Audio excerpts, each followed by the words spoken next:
In today's video, I will walk you through how to use watercolor texture in Krita. Create a new canvas, then select the brush tool by pressing B.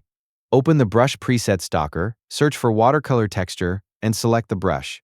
Choose your foreground color, then adjust the brush size using the bracket shortcut keys or the size slider. Start painting with light pressure to create soft watercolor textures. Increase the pressure to add stronger texture and darker color areas. Apply multiple strokes to build up texture and depth gradually.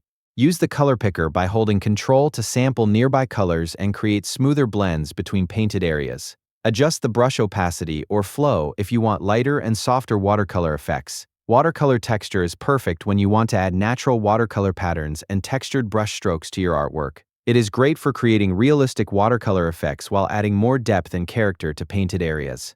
This brush is useful for watercolor illustrations, backgrounds, paper-like textures, landscapes, foliage, skies, and adding texture to large painted sections. And that's how to use watercolor texture in Krita. Thank you for watching the video.